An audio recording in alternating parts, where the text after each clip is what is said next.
Dievu, bet vairāk iepazīstot mani, jūs paši iepazīsiet sevi.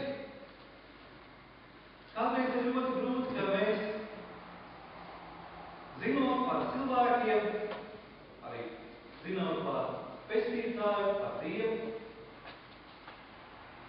runājām to, ko kāds cits ir mums pateicis, vai kāds cits domājis, pieredzējis, liecinājis. Bet Jēzus grib, lai mēs katrs pats arī kopā ar viņu arī varētu teikt, jā, esmu piedzīvojis kopā ar pestītāju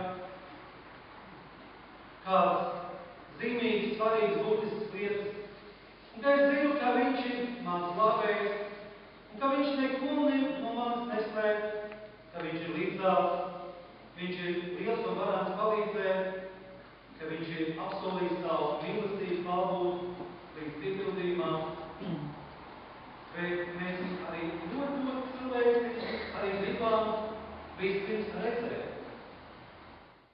Vienmēr, jebkurā mirklī doties vai naktī, vai grēku izmisumā stundā, ka Dievs nekad mūs neatstums, viņš saka, nāc. Tāpat kā mēs arī tiekam aicināti pie grēksūdas, pie sakramenta, Dievs nekad nesaka, nāc varbūt rītā arī, viņš saka, nāc, esi kopā ar mani. Jo tikai tad, kad mēs iepazīstam Jēzu, tad patiešām mēs iepazīstam labāk sevi un citus. Un žēl, ka mēs tik bieži vien ļoti pabieži arī veidojam attiecības viens ar otru, šķirojam cilvēkus.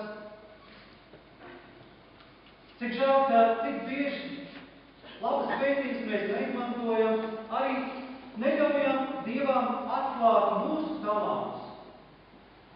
Šeit Dievs nekad nerunā par vecumu. Viņš nav teicis, ka līdz 79 gadiem ir tas laiks, kad es tev došu kāds talantus, un pēc 80 aizmirst. Tad gatavojas tikai debes valstībai. Nē.